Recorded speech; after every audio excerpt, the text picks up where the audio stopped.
आदरणीय मेरे प्रिय दोस्तों और भक्तों, भारतीय संस्कृति के आधार पर हमें क्या शुद्ध कमाई का प्रयोग ही करना चाहिए? दोस्तों, कमाई किसको अच्छी नहीं लगती? कौन सुख सुविधाओं से वंचित रहना चाहता है? लेकिन हमारी संस्कृति हमें कहती है कि शुद्ध कमाई का प्रयोग किया करो। दोस्तों, इसका आधार क्या है, इसके बारे में क्या वृत्तांत है, मैं आपके समक्ष रख रहा हूँ। दोस्तों, यह एक सूक्ष्म वृत्तांत है जो लगभग 8-9 मिनट का होने वाला है। अतः आपसे विनती है कि इस सूक्ष्म वृत्तांत में मेरे साथ बने रहिए।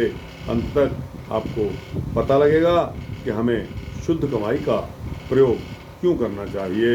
दोस्तों, हमारी भारतीय संस्कृति के आधारभूत तत्व हमें बताते हैं कि शुद्ध कमाई का प्रयोग भारतीय संस्कृति ने परिश्रम और अनुशासन से प्राप्त ईमानदारी की कमाई पर ही जोर दिया है। हम आलस और प्रसाद से बचते रहें, परिश्रम करते रहें, अनुशासन को मजबूती से पकड़े रहें तथा शुद्ध कमाई उपयोग करते रहें। यह हमारे आदर्श हैं और कहा भी गया है, अपमित्य धान्यम यजद्य साह्यमिंद। दोस्तों, अथर्ववेद में यह पंक्ति आई है। इसका अर्थ है कि ऋण लेना एक प्रकार की चोरी है। हम अपनी सात्विक कमाई से अधिक व्यय न करें। पाप की कमाई जन्म जन्म तक दुख रूपी नरक में पड़े रहने की तैयारी है। रमताम पुण्या लक्ष्मीर्याः पपीता अपनीनशम। अथर्ववेद में यह पंक्ति भी आई है। इसका मतलब है कि पुण्य से कमाया हुआ धन ही सुख देता है। जो पाप युक्त धन है उसको मैं नाश करने वाला बनूं। भारतीय संस्कृति हमें अपने ऊपर अनुशासन करना सिखाती है।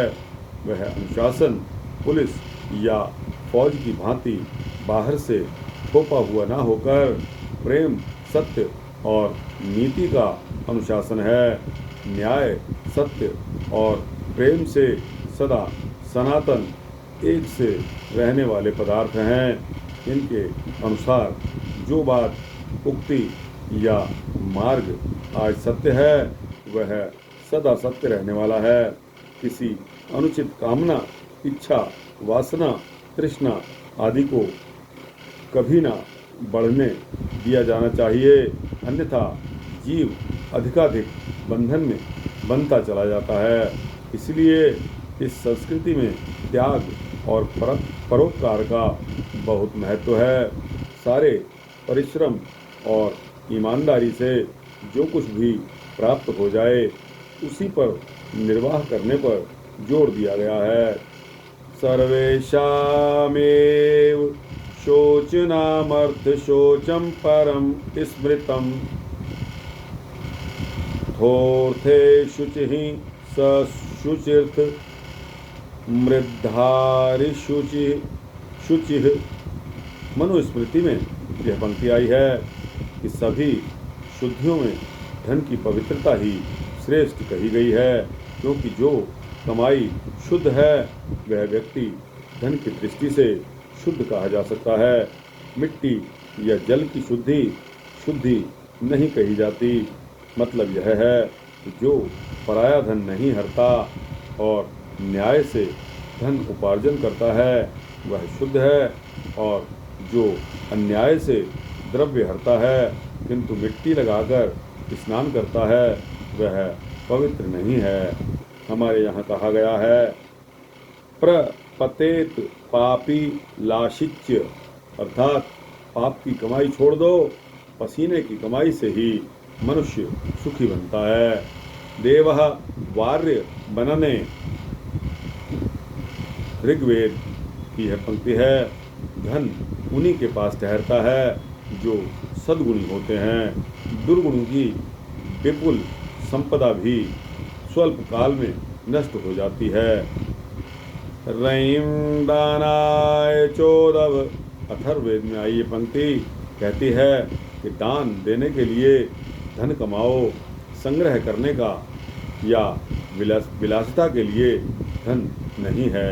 अपने को एकाकी नहीं, विश्व मानव की महीन मशीन का एक पुर्जा मानना और स्वार्थ को विश्व स्वार्थ यानी के परमार्थ में भुला देना।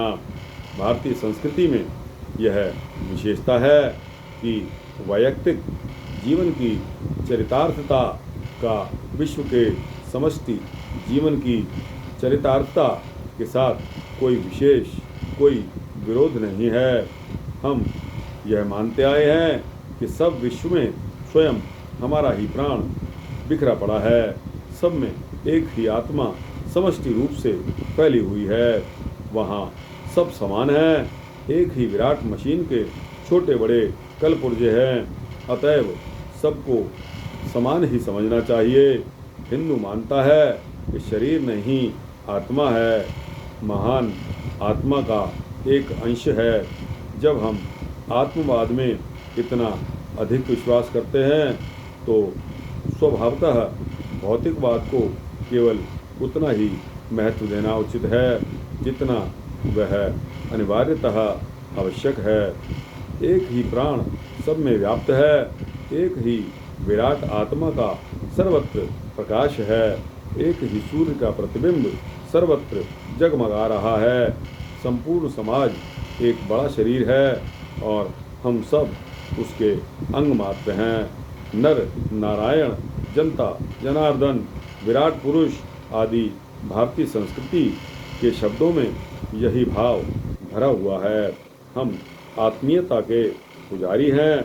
आत्मीयता हमसे आग्रह करती है कि हम अपने स्वार्थ को विश्व स्वार्थ या परमार्थ में लय कर दें, प्रेम का दायरा खूब बढ़ा दें।